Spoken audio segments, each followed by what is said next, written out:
അപ്പോൾ ഐശ്വര്യമായിട്ട് സ്റ്റെപ്പിൽ നിന്ന് തന്നെ തുടങ്ങാല്ലേ. അപ്പോൾ നമ്മൾ സീനിയേഴ്സിന് ഒരു ഫെയർവെൽ പാർട്ടി ഒരുക്കിയിട്ടുണ്ടായിരുന്നു. അതിന് ഇൻവൈറ്റ് ചെയ്യാൻ പോണേ കേട്ടോ. ഇതാട്ടോ 2 റപ്പുമാർ. അപ്പോൾ ഇവർ തകൃതിയായിട്ടുള്ള ഇൻവൈറ്റ് ചെയ്യുന്ന പരിപാടിയിലാണ്. അപ്പോൾ ക്ലാസ്സിൽ ചെന്നപ്പോൾ ബോയ്സ് മാത്രമേ ഉണ്ടായിരുന്നു. അപ്പോൾ ഗേൾസ് ലാബിലായതുകൊണ്ട് ലാബിലും പോയി ഇൻവൈറ്റ് ചെയ്തു. അങ്ങനെ പിന്നെ മിസ്സുമാർക്ക് ഇൻവൈറ്റ് ചെയ്യാൻ വേണ്ടി നടക്കുന്ന കാഴ്ചയായിട്ട് കാണുന്നത് നിങ്ങൾ. അപ്പോൾ ഇതാട്ടോ നമ്മുടെ poster, lights out farewell for നാക്കോസ് എന്നായിരുന്നു പേരിട്ടായിരുന്നത്. അങ്ങനെ ഇത് എൽസ റപ്പായി കഴിഞ്ഞാൽ പിന്നെ ഫുൾ പണിയാണ്, തകൃതിയായിട്ടുള്ള പണിയിലാണ്. അങ്ങനെ പ്രൊമോ വീഡിയോ എടുക്കാൻ നിൽക്കുകയാണ്. ഇൻവിറ്റേഷനൊക്കെ കഴിഞ്ഞു. പിന്നെ കറക്റ്റ് സമയത്താണ് ജാനു ബാഗായിട്ട് വന്നത്. പിന്നെ ജാനുവിടെ ട്രോളി വെച്ചിട്ടായി ഫുൾ വീഡിയോ ഷൂട്ടിങ്ങിൽ. ജാനുവിന് ഏത് സമയത്താണോ ഇങ്ങോട്ട് വരാൻ തോന്നി. അങ്ങനെ അതൊക്കെ കഴിഞ്ഞ് നേരെ പിന്നെ വീട്ടിലേക്ക് വിട്ടു. പിന്നെ എന്തായാലും നിങ്ങൾ സബ്സ്ക്രൈബ് ചെയ്യണം കേട്ടോ, സബ്സ്ക്രൈബ് മറക്കരുത്. പിന്നെ പിറ്റത്തെ ദിവസം ക്ലാസ്സിൽ ചെന്ന് നോക്കിയപ്പോൾ അത് ഇവിടെ പ്രോഗ്രാമൊക്കെ ചാർട്ട് ചെയ്തുകൊണ്ടിരിക്കുകയാണ്. നമുക്ക് 1.5 മാസമായിട്ട് എക്സാം ആയതുകൊണ്ട് ഒന്നിനും സമയം ഉണ്ടായിരുന്നില്ല. കറക്റ്റ് 1 ഡേ മുമ്പാണ് നമ്മൾ പ്രോഗ്രാമൊക്കെ സ്റ്റാർട്ട് ചെയ്യണേ. ഇവിടെ ഇവൾമാർ ഇവിടെ ഇരുന്ന് ആരോഗ്യം എന്തൊക്കെയോ പറഞ്ഞുകൊണ്ടിരിക്കുകയാണ്, ഫോണിലും തകർത്തിയായിട്ട് പണ്ടുകൊണ്ടിരിക്കുകയാണ്. പിന്നെ ഇത് നമ്മുടെ സ്റ്റേജിൽ വെക്കാനുള്ള കട്ടൗട്ട് കാര്യങ്ങളൊക്കെ റെഡിയാക്കണേ കേട്ടോ. ഫസ്റ്റിൽ അവിടെ ഇരുന്ന് ഇവരുടെ മൊമെൻറ്റ് വീഡിയോയൊക്കെ റെഡിയാക്കിക്കൊണ്ടിരിക്കണുണ്ട്.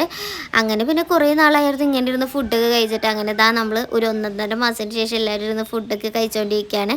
പിന്നെ ആൻമേരി ഇവരുടെ ഓരോരുത്തരുടെ ഫേസൊക്കെ ഇങ്ങനെ നോക്കിക്കൊണ്ടിരിക്കുകയാണ് ആ കട്ടൗട്ടിൽ. പിന്നെ ഞാനും എൽസും ചേർന്ന് ഗെയിമൊക്കെ സെറ്റാക്കിക്കൊണ്ടിരിക്കുകയാണ്. ഞാൻ പറഞ്ഞല്ലേ എല്ലാം തലേന്നാണ് നമ്മളിങ്ങനെ റെഡിയാക്കണേ. ഇവരിവിടെ ഇരുന്ന് ഓക്കെ ഇരുന്ന് സിൽക്ക് ഓടിച്ചുകൊണ്ടിരിക്കുന്നുണ്ട്. ബോയ്സും എന്തൊക്കെയോ ഡിസ്കഷനിലാണ്. ബാക്കിലിരുന്ന് ഗേൾസ് ഡാൻസ് പഠിക്കുന്നുണ്ട്. പിന്നെ ഒരു സീക്രട്ട് ഇല ഉണ്ടായിരുന്നു. സീക്രട്ട് ഇലയ്ക്ക് എന്ത് ചെയ്യണം എന്നൊരു ഐഡിയ ഇല്ലാണ്ട് എല്ലാം ഇങ്ങനെ നിർത്തി പിടിച്ച് ചെയ്തുകൊണ്ടിരിക്കുന്നുണ്ട്. കുറേ പേർക്ക് ഗൂഗിളിൽ സെർച്ച് ചെയ്യുന്നുണ്ട്, അങ്ങനെ കുറേ പേരൊക്കെ ചെയ്യുന്നുണ്ട്. പിന്നെ ഇവിടെ ഇരുന്ന് പോളറോയിഡ് ടൊയിനൂല് വെച്ച് സെറ്റാക്കുന്നുണ്ട്. മേബിൾ ഇവിടെ ഇരുന്ന് ജനലിൻ്റെ അളവ് എടുത്തുകൊണ്ടിരിക്കുന്നുണ്ട്. ഇതെന്തോ സീക്രട്ട് ഇലയുടെ എന്തോ ഒരു ഐറ്റം ഉണ്ടാക്കാൻ തന്നെയാണ്. പിന്നെ ആദർശ് ഇവിടെ ഇരുന്ന് വല്ലപ്പോഴും കാണുന്ന പണിയാണ്, എന്തൊക്കെയോ പണി ചെയ്തുകൊണ്ടിരിക്കുന്നുണ്ട്. അൽസിറ്റും കട്ടൗട്ട് റെഡിയാക്കാണ്ട് ഓരോരുത്തരും മാറി കേട്ടോ. പിന്നെ ഒരു മരം തന്നെ ക്ലാസ്സിലേക്ക് ഒടിച്ചുകൂടി നിർത്തിയുണ്ട്. ഇതെന്തിനാന്ന് വെച്ചാൽ മെമ്മറി ട്രീ ഉണ്ടാക്കാൻ എന്താണ്. പിന്നെ പോളറോയിഡൊക്കെ അപ്പത്തേനും ഒരുവിധം സെറ്റാക്കി കഴിഞ്ഞിട്ടുണ്ടായിരുന്നു കേട്ടോ. പിന്നെ ഇവിടെ ലൗച്ചിനോ ഹാങ്ങിങ് ഐറ്റംസോ എന്തൊക്കെയോ കുറേ ഐറ്റംസ് ഇങ്ങനെ ഉണ്ടാക്കിക്കൊണ്ടിരിക്കുന്നുണ്ട്. അതിന് നമ്മൾ ഓഡിറ്റോറിയത്തിൽ പോയപ്പോൾ ഇവിടെ ലൈവ് സെറ്റാക്കിക്കൊണ്ടിരിക്കുകയാണ്. കുറേ മിസ്മാർക്ക് അന്ന് വരാൻ പറ്റില്ലായിരുന്നു. അപ്പോൾ അവരെ ലൈവിൽ വരുത്തിക്കാൻ വേണ്ടി അതൊക്കെ അതിന് ക്ലാസ്സിൽ വന്ന് നോക്കിയപ്പോൾ നമ്മുടെ ലൈറ്റ്സ് ഔട്ട് കട്ടൗട്ടൊക്കെ ഇവിടെ റെഡി ആയിട്ടുണ്ട്, സെറ്റായിട്ട്. ഇത് നമ്മുടെ ജിഗില മാം കേട്ടോ. മാം സെറ്റാണ്. ഞങ്ങളുടെ കൂടെ അതിന് എല്ലാ കാര്യത്തിനും അവസാനം വരെ ഉണ്ടായിരുന്നു കേട്ടോ.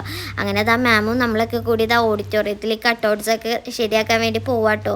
പിന്നെ എന്തായാലും സബ്സ്ക്രൈബ് ചെയ്യാൻ മറക്കരുത് കേട്ടോ. അങ്ങനെ ഓഡിറ്റോറിയത്തിൽ ചെന്ന് കറക്റ്റിനൊക്കെ നിൽക്കിട്ടോ. അതിന് നോക്കിയപ്പോൾ ഇവർ താഴത്ത് സീക്രട്ടേൽ സെറ്റാക്കാൻ വേണ്ടി പോവാണ്. സീക്രട്ടേൽ നമ്മൾ ഏറ്റവും അണ്ടർഗ്രൗണ്ടിലായിരുന്നു ചെയ്ത്. അങ്ങനെ ലൈറ്റ്സ് ഔട്ടൊക്കെ ചെയ്തുകൊണ്ടിരിക്കുന്നതിൻ്റെ ഇടയിലാണ് ഒരാൾ പയ്യെ കയറി വന്ന കളർ ഡ്രസ്സൊക്കെ ഇട്ട്. പിന്നെ എല്ലാ പണി അയാൾക്ക് കൊടുത്തു. ഒരു കുരങ്ങൻ മലയുടെ മുകളിൽ കയറിയിരിക്കുന്നുണ്ട്. പിന്നെ അതൊക്കെ കഴിഞ്ഞ് താഴത്ത് സീക്രട്ട് എല്ലാം അവിടെ ചെന്ന് അവിടെയും കുറേ എല്ലാവരും പോളറോയിഡൊക്കെ സെറ്റാക്കി